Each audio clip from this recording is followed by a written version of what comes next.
Olá a todos eniáticos. Bem, aqui eu vou tratar também de alguns temas novos e já vou passar para vocês a lista, o índice de temas a qual nós iremos tratar. Vamos falar um pouco sobre alimentação no Antigo Testamento. Eu sei que tem muita coisa que as pessoas perguntam e possuem dúvida sobre a questão da alimentação, a questão do veganismo, a questão da dieta carnívora, entre outras, né? E algumas coisas que a Bíblia também nos coloca sobre alimentação. E alguns mistérios também tem sobre isso. Então, futuramente, sem previsão de data, eu vou colocar essa questão de alimentação. Aqui eu vou tratar apenas de um tema específico, tá? Que está narrado em Êxodo. Também vamos falar sobre a árvore do capítulo 31 de Enoque. Foi colocado que Enoque ele viu uma árvore, né, como uma tamareira. Então nós vamos colocar isso aí, essa árvore do conhecimento do bem e do mal, a árvore da vida. Vamos falar também uma dúvida que ficou no vídeo da parte 8 da pré-existência, que é a questão da Lua, do Sol e do Monte Meru. Também vamos entrar numa seara bem interessante de antigas civilizações e história, e colocando um ponto de vista qual será algo para a gente questionar e entender bem profundamente, que é a seguinte pergunta: toda cultura ela deve ser preservada? A gente observa principalmente que existe no ateísmo um movimento muito contrário em relação àquilo que a Bíblia traz, principalmente no livro de Josué, especificamente, mas em outros textos também. Então nós vamos continuar aí abrindo essa caixa preta do Antigo Testamento. Vamos falar também sobre chakras, o 7. Eu vou trazer depois um estudo mais abrangente, maior e mais detalhado sobre isso, também sem previsão de lançamento, mas eu vou tratar disso ainda no canal, tá? E vamos falar também sobre Caim e Abel, ainda dentro do conceito de sacrifícios. Então vamos começar por essa última parte, Caim e Abel. Poucas pessoas pensam sobre isso, mas Caim e Abel ali, eles eram sacerdotes. Eles ofereceram um sacrifício. Como eu falei anteriormente, sacrifício está ligado totalmente à questão da energia e da distribuição dessa energia. Então o sacerdote ele oferecia também para o povo, cada um ali representando uma linhagem, a semente da mulher e a semente da serpente. E cada um ali apresentou seus frutos, ou seja, suas obras. Bem, interessante que o termo em inglês, sorcerer, significa em português feiticeiro. Existem outras palavras em inglês para isso, mas é interessante que vem de sorcerer. Essa raiz vem do termo em inglês source. E esse termo significa fonte, origem, nascente, manancial, raiz, fonte de informações, fonte de energia. Então a gente observa mais uma vez essa ligação, sacrifícios e energia. Eu vou ler agora alguns comentários que eu julguei interessante para trazer aqui para vocês, tá? Comentário do Minha_Vida. Agora está tudo explicado, por isso que os vampiros precisam de sangue para continuar vivos neste mundo e com forças que são, na verdade, os demônios nos avatares humanos. Também o Dia Nova TV diz assim: boa tarde, me surgiu uma dúvida. Poderia esclarecer? No minuto 34:30 você diz que o sacrifício não é para Deus. Eu estava lendo Isaías e me deparei com essa passagem. Também os levarei ao meu santo monte e os alegrarei na minha casa de oração. E os seus holocaustos e os seus sacrifícios serão aceitos no meu altar, porque a minha casa será chamada casa de oração para todos os povos. Isaías 5:6-7. Bem, vamos responder então? Está na própria Escritura. Salmo 51:17. Os sacrifícios para Deus são espírito quebrantado.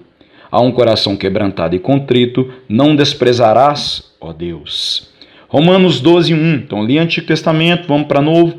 Rogo-vos, pois, irmãos, pela compaixão de Deus, que apresenteis os vossos corpos em sacrifício vivo, santo e agradável a Deus, que é o vosso culto racional. Também em Hebreus 13:15-16 diz assim: portanto, ofereçamos sempre por ele a Deus sacrifícios de louvor, isto é, o fruto dos lábios que confessam o seu nome. E não vos esqueçais da beneficência e comunicação, porque com tais sacrifícios Deus se agrada. Continuando, nós temos também o comentário do Daniel Carretoni, que diz assim: segundo o livro de Enoque 10:6 diz: o anjo Rafael amarrou Azaziel no deserto de Dudael. Note que o Senhor ordena abrir o deserto e lançar Azaziel amarrado em prisão. E no verso 12 e 13 do capítulo 10 de Enoque, o Senhor atribui todo o crime a esse anjo, correspondendo com a liturgia do bode de expiação ao qual era atribuído todo o pecado e levado ao deserto. Creio que o livro de Enoque responde Levítico, e se os textos são correlacionados, o deserto em Levítico fica próximo ao acampamento, ao qual o povo estava com Moisés. Algumas versões antigas de Levítico falam lugar acidentado e improdutivo. Esse lugar provavelmente bate com uma área vulcânica na Síria, chamada Bashan, no leste de Israel, nas proximidades das colinas de Golã. A etimologia da palavra Dudael significa caldeirão de El. Isso bate com essa área totalmente vulcânica e acidentada, além disso desértica. Dê uma olhada no link abaixo e traduz o texto pelo navegador, caso necessário, a quem deseja. Então, entrem lá, pessoal. Tem links bem interessantes. Vai falar dessa região da Síria, tá? Próxima divisa também com o atual Estado de Israel. E aí, para a gente fechar essa questão de sacrifício, sangue, energia, o Jailson Carvalho, ele sintetizou algo bem interessante. Diz ele: aula maravilhosa, que vai esclarecer e elucidar de forma clara o porquê que Cristo morreu na cruz, para alimentar até destruir todos os demônios que são parasitas, isolar as entidades daqueles que estão cobertos pela energia do seu sangue derramado.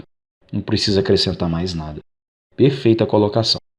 Agora vamos ler Êxodo 34:26. As primícias dos seus frutos, da sua terra, trarás à casa do Senhor teu Deus. Aí vem a segunda parte, que é o qual nós vamos estudar aqui. Não cozerás o cabrito no leite de sua mãe. Revistas ateístas, que se dizem científicas, já questionaram muito essa passagem, dizendo que Deus ele proíbe nós comermos um cheeseburger. O que é um cheeseburger? É carne com queijo. Você tem ali a carne do sanduíche, né? E geralmente coloca-se mussarela, queijo mussarela fatiado por cima. Também a mesma revista falava a questão do estrogonofe, que é uma receita de origem russa, que também leva carne e aí creme de leite ou nata e versões modernas até cream cheese. Então nós vamos ver essa questão. Por que Deus ele proibia? Será que por mero capricho? Ou será que tem algo de ciência aqui? Tem algo científico aqui? E tem um porquê aqui? Então vamos analisar o contexto. Deus estava preparando um povo para herdar uma terra. Essa terra estava sozinha, abandonada, vazia? Não. Tinha o quê? Gigantes. E teriam que entrar em batalha. Eles não iriam ceder. Essa terra teria que ser conquistada. Não haveria liberação dessa terra de forma em acordo ou pacífica. E aí entra a questão. Para você fazer um exército, a questão nutricional, que está totalmente ligada à saúde, é fundamental. Um exército desnutrido não terá sucesso em sua campanha. Então, por isso que Deus colocou isso aqui, além de uma parte espiritual. Ora, quem estudou nutrição sabe que existe algo chamado biodisponibilidade em relação à absorção do nosso intestino. Então, a mesma área do nosso intestino que é responsável pela absorção do cálcio, também é a responsável pela absorção do ferro. E quando você ingere algo que contém ferro e cálcio na mesma refeição, ou quando você vai fazer mistura disso, fica prejudicado a absorção desses nutrientes que são fundamentais à nutrição e à saúde do corpo físico.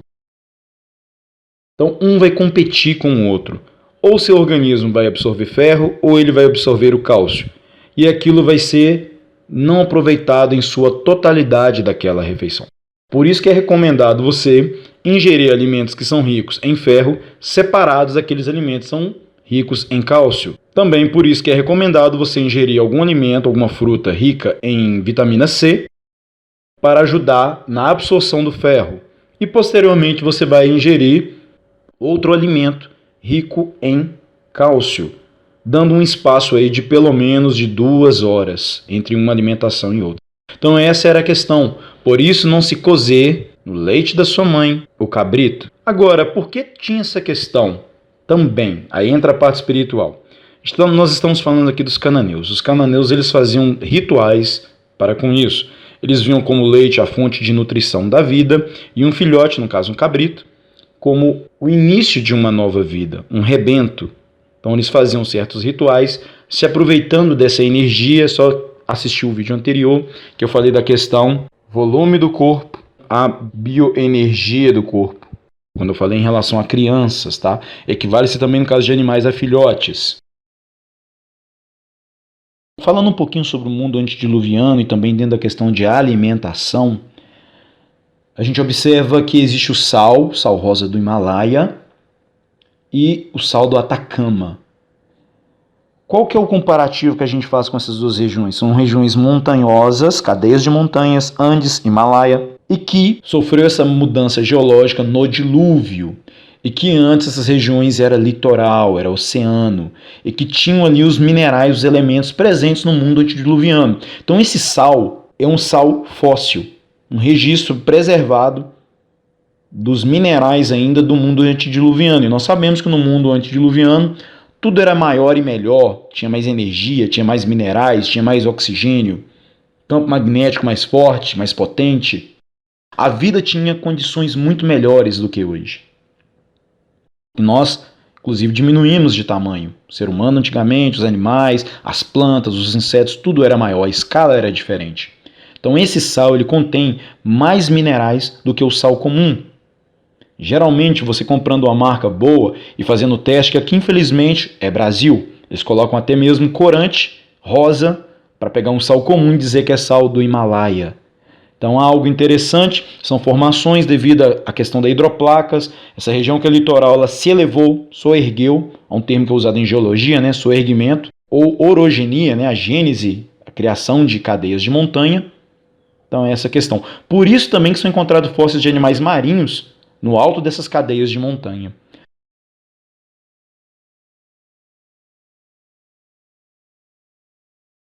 Agora vamos para a árvore de Enoque.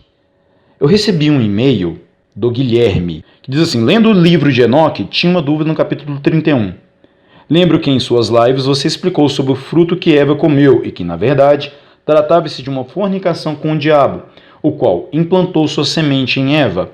Isso posto, o capítulo 31, verso 5 do livro de Enoque, relata o anjo Rafael explicando a Enoque acerca da árvore semelhante à tamareira que Enoque está vendo. O anjo Rafael diz então que trata-se da árvore do conhecimento, o qual Adão e Eva comeram e seus olhos foram abertos, e descobrindo que estavam nus, foram expulsos do jardim.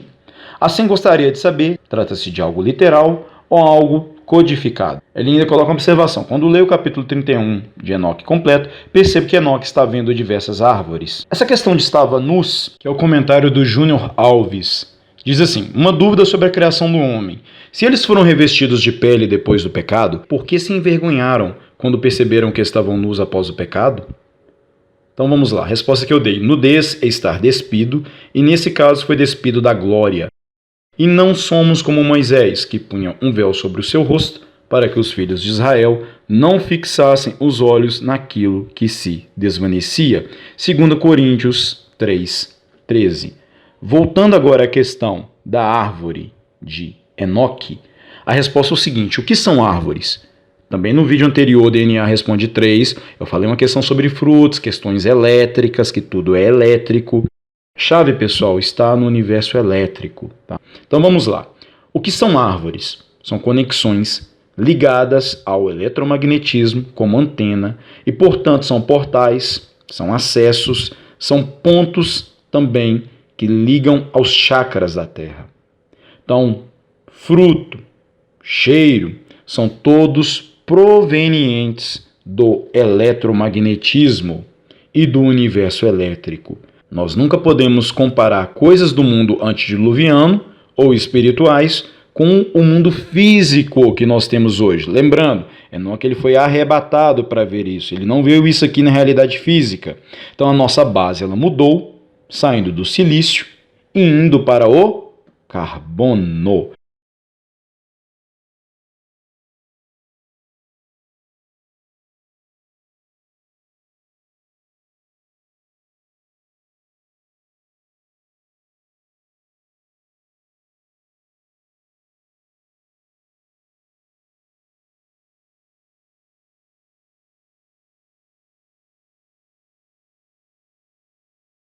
Então o que é essa árvore? O Taurus. Você pode fazer uma ligação total entre árvore e o Taurus, ou seja, algo ligado à energia, a eletromagnetismo. Árvores alimentam, têm o seu fruto. Campo eletromagnético, de igual modo, é a alma da Terra. Simples assim, a melhor definição. O que é o campo magnético da Terra? É a alma da Terra, a parte elétrica e eletromagnética. Agora, sobre o vídeo da parte 8, ao qual eu falo sobre a Lua, eu falo sobre como as almas elas adentram aqui, eu vou dar uma explicação aqui para vocês. Qual é o funcionamento? A primeira explicação que eu dei, ela é perfeita. Aí na segunda, que ela é consequência da primeira, não houve um encaixe tão bom. Então vamos analisar e colocar aqui o funcionamento. Funciona semelhantemente à reprodução humana. O masculino é o doador, o feminino é o receptor. Então o Sol ele fomenta, ele dá energia às almas por seu campo elétrico e os filamentos de plasma agem como os dutos diferentes, sistema reprodutor masculino. Então o Monte Meru ele retira as almas das estrelas, funciona como doador, né, porque ele lança isso na Atmos.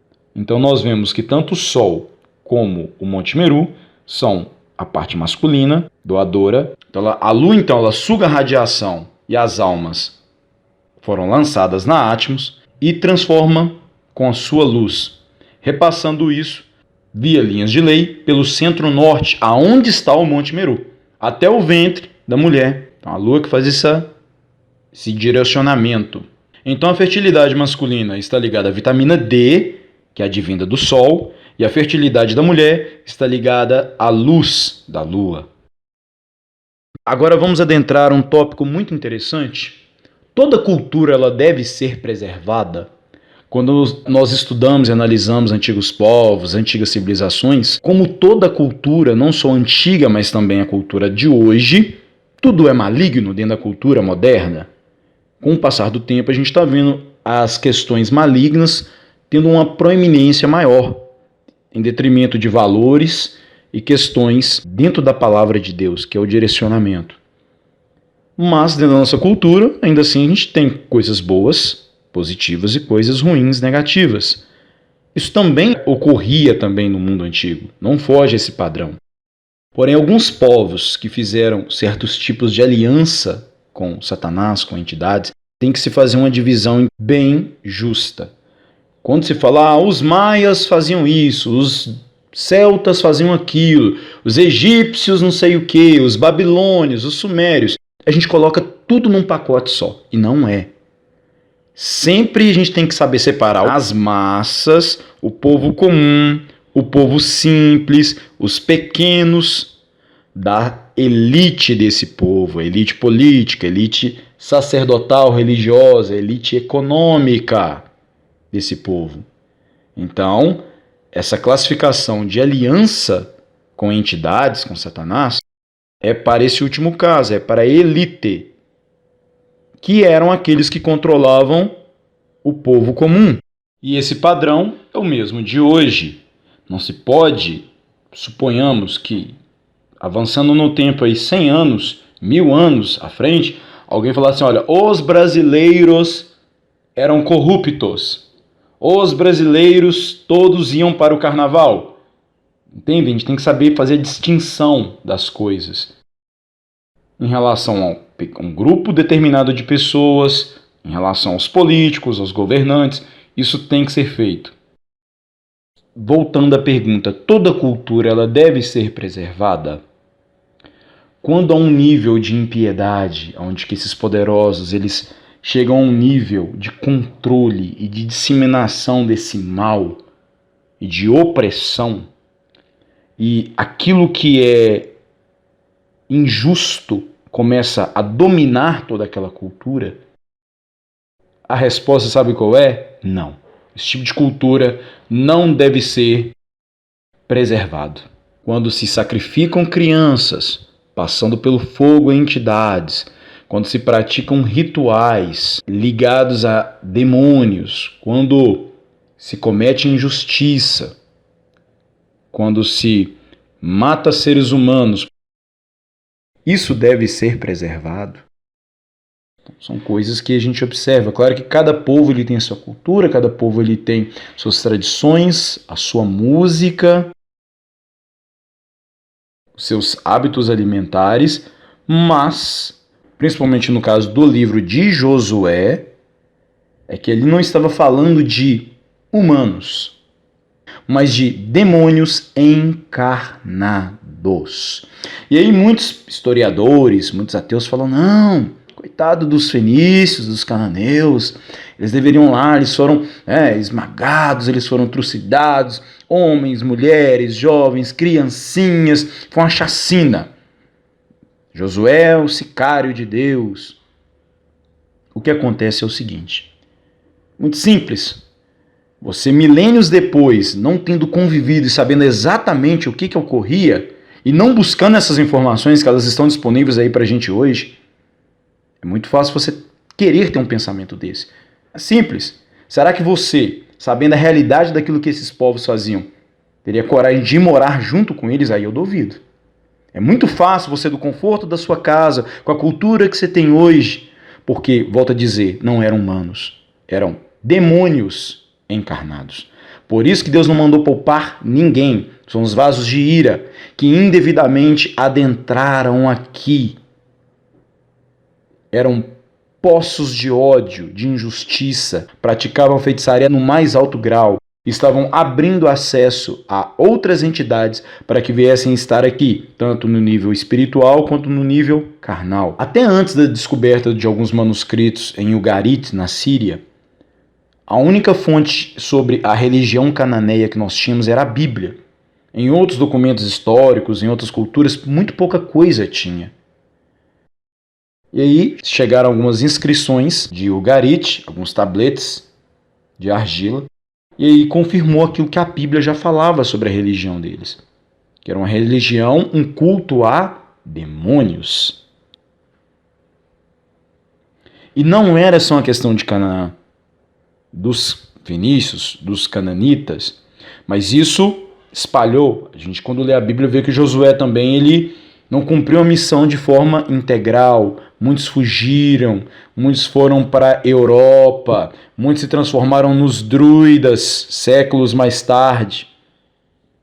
No curso eu falo um pouco sobre o druidismo, mas eles não têm nada escrito. Eles praticam técnicas para memorização, são mais de 20 anos de estudo, para de modo a preservar esses segredos. Então quem guia o curso da história? É Deus. Daniel 2:21. E ele muda os tempos e as estações. Ele remove os reis e estabelece os reis. Ele dá sabedoria aos sábios e conhecimento aos entendidos.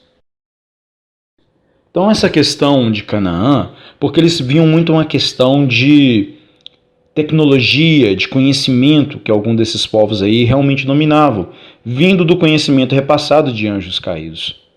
Mas buscar essa tecnologia sem a responsabilidade é o mesmo padrão do mundo antediluviano, da era de Atlântida.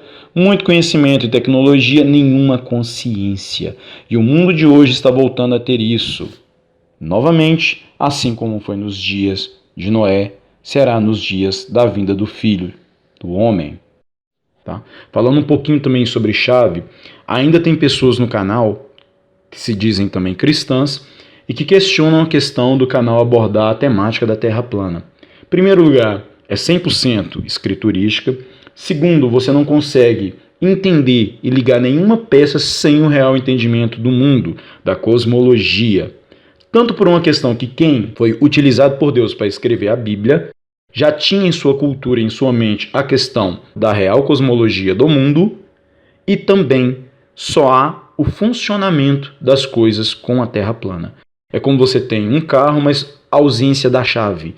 A chave que liga o carro é a Terra plana. Sem a Terra plana você não entende a criação, você não entende Gênesis e também, futuramente, eu imagino que ainda dentro desse ano eu vou fazer um vídeo sobre inversão magnética, tá? Um documentário.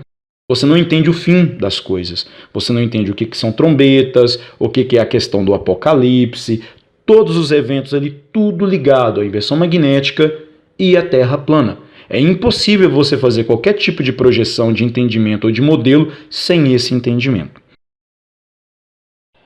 Há uma questão que é uma linha muito tênue, que nem todo mundo está preparado por não ter informações, por não ter um bom filtro, por não ter maturidade para lidar com essas coisas. Lembrando, pessoal, isso é um ministério que eu tenho, eu estudo muito ocultismo, mas tem que saber filtrar muito. Uma coisa é você ter conhecimento daquilo, outra coisa é você fazer a prática daquilo. São coisas diferentes. Uma coisa é eu saber como é que fazia para se abrir um portal dimensional. Outra coisa é eu ir lá e praticar aquilo e abrir um portal dimensional. São questões totalmente diferentes. Quer ver um exemplo interessante de algo que é uma cultura que não foi preservada? Eu vou falar aí dos jesuítas em relação aos maias. Bem, o pouco que a gente sabe da cultura maia, do povo maia, foi o que sobrou dos códigos de Dresden, que eram a parte, digamos assim, entre aspas, dos hieróglifos maias, da escrita maia, a qual continha ali conhecimentos em astronomia, astrologia, rituais, medicina, arquitetura, matemática, geometria, eletromagnetismo, agricultura, engenharia, entre tantos outros conhecimentos. Mas vem um detalhe, associado a isso aí, a elite maia, ela também tinha pacto com entidades. Os maias eram um dos povos que mais sacrificavam a demônios, aos seus anjos caídos, demônios, deuses. Algumas informações históricas que falam que eles sacrificavam mais de 120 mil pessoas em um só dia, geralmente dia de eclipse ou dias de equinócios ou solstícios. Então, hoje as pessoas, elas sem esse tipo de conhecimento, elas acham muito lindo esse tipo de coisa e muitas das vezes elas não têm a receita, né? Uma coisa é você saber os ingredientes, outra coisa é você saber o modo de fazer e pôr a mão na massa. São coisas diferentes. Com alguns ingredientes só elas tentam fazer o modo de fazer e querem fazer um bolo pronto, imagina se elas tivessem acesso a esse tipo de informação. É claro que a elite, o satanismo, eles têm todas essas informações, porque os demônios voltaram a repassar esse tipo de conhecimento e ainda o fazem até os dias de hoje, para se cumprir uma agenda. Então esse é o detalhe. Os jesuítas adentraram não só no México, com a questão dos maias, dos astecas, também no Peru, com a questão dos incas, na China, mas em boa parte do mundo eles foram removendo esse conhecimento do mundo antigo. Removendo a questão de terra plana, do mundo antigo, da cultura, dos povos. Mas por outro lado, se esses manuscritos de Dresden, qual foram destruídos, queimados, né, teve um jesuíta que ele olhou aquilo ali e ele associou exatamente todo esse conhecimento a Satanás. Ele viu sacrifícios, ele viu rituais ali, encantamentos, e falou, vou passar isso tudo no fogo. Foram destruídos muita coisa. Então, por outro lado, teria como ter informações, tá? Que é coisa que eu busco em muitas coisas, a gente liga os pontos, mas sempre com crivo na fé bíblica, tendo como centro ao Messias, Jesus Cristo. Essa é a chave de interpretar isso. Então você tem que ter filtro, muito bom. E não é para todo mundo, isso é um ministério. Por outro lado, também, se essas informações tivessem chegado, por exemplo, a pessoas que fazem ministério semelhante ao meu, teria como a gente obter ainda mais informações de como as coisas funcionavam, de como que a Bíblia apontava para certas direções, certos conhecimentos científicos e tecnológicos, né? A questão de eclipses. Então, concluindo, toda cultura ela deve ser preservada. A gente observa que Deus ele tem o seu controle. Nós temos que olhar agora para a nossa cultura, que é uma cultura que está indo numa direção única, numa homogeneização, você já não vai tanta diferença cultural, principalmente no mundo ocidental. Uma cultura aí que eles colocam a questão da globalização e do globalismo. Então esse é o problema.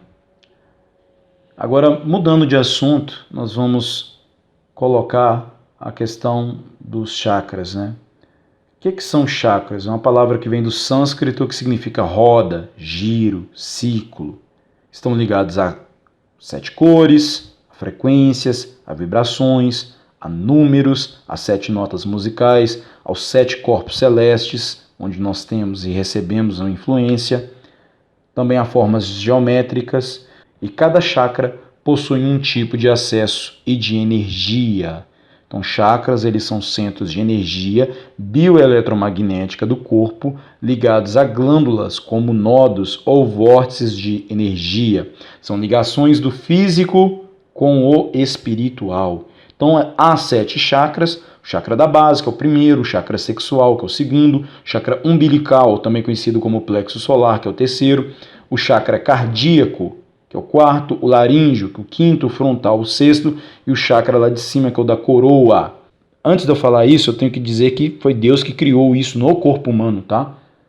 Isso não tem, é coisa mística, é coisa oriental, é coisa de magia. Não, isso está dentro do seu corpo, a qual o Criador fez isso em você. Então, o primeiro entendimento que a gente tem que ter é parar de demonizar as coisas. O fato do inimigo usar isso não significa que isso é algo, em essência, maligno. Mas o Criador fez isso em você. Está bloqueado por um grande motivo. Tudo aquilo que Deus bloqueia é porque te falta conhecimento, experiência, maturidade. E não está no tempo de ser usado. Mas isso está no seu corpo. Ocultistas abrem isso. Centros de magia, candomblé, umbanda, eles colocam, né, a questão do corpo fechado, tem a ver com chakras. Então a gente tem que saber separar. Aquilo que eu falo é filtro. Tem muitas pessoas que se escandalizam, acham que tudo é demônio. Sugiro a essas pessoas nem assistam o vídeo, se é que chegaram até aqui. Agora, algo interessante é que Cristo, ele conhecia as escolas de mistério. Ele conhecia o misticismo e ele combatia esses caras. Sabe o que é interessante? Cristo, ele fala de chakras. Está lá em Lucas 11, 26.